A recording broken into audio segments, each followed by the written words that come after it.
Oke, bismillah. Assalamualaikum warahmatullahi wabarakatuh. Eh, ya, teman-teman sekalian, kelas perilaku organisasi. Jadi di sini saya akan menyampaikan materi tentang struktur organisasi yang menjadi bahan perkuliahan kita minggu ini. Dan ini juga sekaligus menjadi perkuliahan materi terakhir. Saya kira karena minggu depan sudah UAS dan per awal Juli juga nilai kalian sudah harus keluar semua. Untuk UASnya saya kira bisa Senin minggu depan akan saya berikan. Jadi tidak dalam minggu ini. Oke, langsung aja mungkin materi kita saat ini tentang struktur organisasi. Jadi saya cuma mempresentasikan sedikit slide, cuma nanti mungkin karena banyak bagan, banyak tabel, nanti mungkin saya akan langsung tunjukkan juga di buku PDF-nya gitu. Yang pertama, jadi kita akan belajar tentang struktur organisasi, yang mana ini konteksnya adalah tentang pembagian sistem kerja gitu.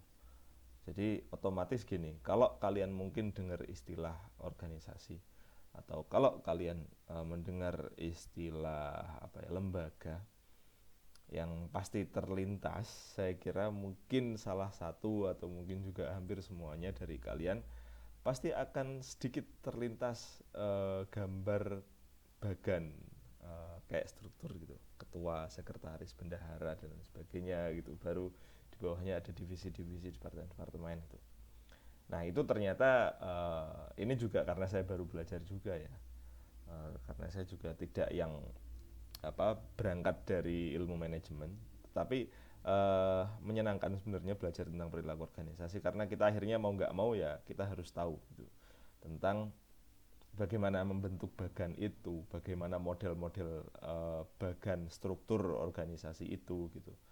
Apakah semua organisasi itu yang harus kayak akar pohon organisasi, ketua, sekretaris, bendahara, baru kemudian bawahnya divisi gitu. Ya karena konteksnya adalah pada tata kelola sumber daya manusia gitu. Ya dimanapun kan organisasi itu kan kita menata manusia, kita nggak nata mesin gitu. Nata mesin mah gampang. Nah ngomong-ngomong soal menata mesin, gini, saya mau memberikan sedikit cerita latar belakang tentang struktur organisasi gitu ya, yang itu sangat berkaitan erat dengan produksi mobil Ford. Kalau yang cowok-cowok atau yang suka mainan mobil, saya kira pasti udah tahu mobil Ford. Mobil Ford ini yang mendirikan adalah Henry Ford.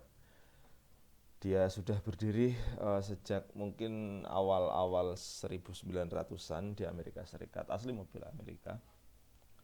Cuman gini, kenapa Ford itu lantas banyak dikenang? Kenapa Ford itu lantas menjadi contoh atau menjadi pelopor bagi produksi mobil sampai pada masa sekarang? Sebelumnya cerita dulu, nggak perlu dibaca slide-nya dulu. Jadi dulu produksi mobil atau produksi pabrik, eh, produk apapun itu ya, dulu dikerjakan secara tangan gitu oleh manusia. Eh, jadi kalau kita ngomongin mobil ya, mobil itu dulu dikerjakan secara tangan oleh sedikit manusia gitu. Jadi ya mesinnya ya dari besi, kemudian ketika mesinnya itu sudah dibentuk, terus kemudian orangnya membentuk bodi, badan mobilnya gitu dan lain sebagainya. Tapi itu hanya dikerjakan oleh satu kelompok saja. Jadi prosesnya lama. Selain prosesnya lama juga waktunya lama, itu membutuhkan teknik dan hanya bisa dikerjakan oleh orang-orang yang skillful. Jadi orang-orang yang nggak ngerti caranya bagaimana membuat mobil ya otomatis nggak bisa. Dan juga cost-nya mahal sekali karena ibaratnya kita tidak sedang membayar buruh kalau ketika produk mobil zaman dulu. Pada dasarnya saya kira zaman dulu kita memberi sebagai produsen mobil misalkan kita membayar orang untuk membuat mobil itu sama kayak kita menghargai seorang seniman gitu. Yang mana karyanya unik dan otomatis kalau kayak gitu meskipun dikerjakan secara patungan satu tim gitu ya, 5 orang mengerjakan satu mobil gitu, pasti antara pekerjaan tim yang satu dan tim yang lain itu akan sangat berbeda. Yang sini mungkin ada jarak berapa sentinya kah, yang satu kelompok mungkin sama-sama produksi mobil tapi mungkin ada perbedaan secara bahan kurang lebihnya karena mungkin kayunya yang satu yang ketika dijadikan mobil bahan kayunya, kalau dulu kan mobil juga bodinya kan juga dari kayu gitu. Yang satu mungkin kayunya basah, mungkin yang satunya kayunya kering karena faktor alam dan lain sebagainya gitu. Sehingga nggak bisa disamakan, tidak sama antara produk satu dan produk yang lain gitu. Di industri manufaktur apapun sebelum ditemukannya mesin ya, setelah ditemukannya mesin pun juga saya kira sama, bahwa dalam beberapa produksi itu dia dikerjakan oleh orang yang punya teknik dan skill tinggi. Jadi orangnya itu mulai dari ngerancang, mulai dari ngedesain, terus kemudian sampai pada proses penciptaan gitu atau proses pembuatan. Nah, Ford ini atau Henry Ford ini dia memperkenalkan sistem baru, yang mana sistem barunya ini adalah dia bisa otomatis ya dengan bantuan mesin ya. Tapi dengan mesin pun dia bisa menciptakan produk yang sama persis dan terstandar. Dan juga dikerjakan oleh para tenaga kerja yang mereka tidak berketerampilan. Orang-orang yang kerja di Ford saat itu nggak perlu ngerti mobil atau nggak perlu ngerti caranya bikin mobil. Karena apa? Yang mereka wajib ketahui adalah ya misalkan gini, Ford itu dia pelopor produk pabrik pelopor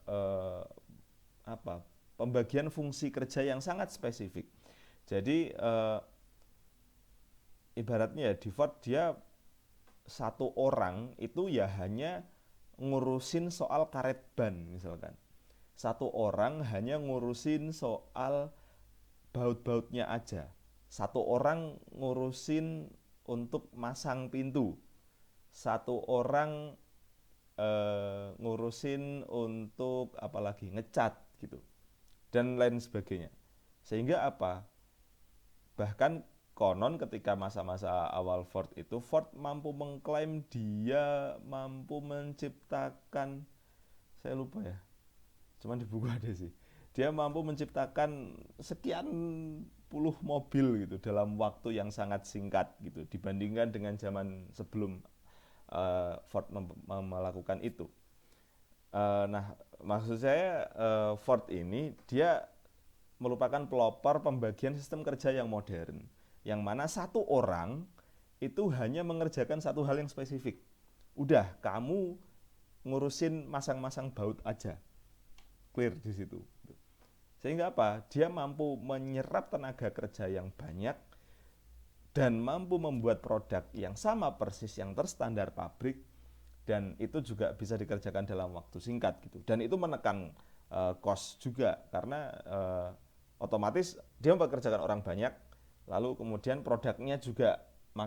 produktivitas produknya juga makin banyak, dan ibaratnya kalau tadinya satu mobil dikerjakan 10 orang, sekarang satu mobil dikerjakan 100 orang, tetapi dalam waktu satu hari bisa menciptakan banyak mobil, nggak kayak dulu. Ya makanya inilah yang menjadi pondasi dan juga ilmu Ford ini banyak diaplikasikan di sistem manajemen di pabrik ataupun di perusahaan-perusahaan banyak lain. Oke, saya lanjutkan di video selanjutnya. Thank you.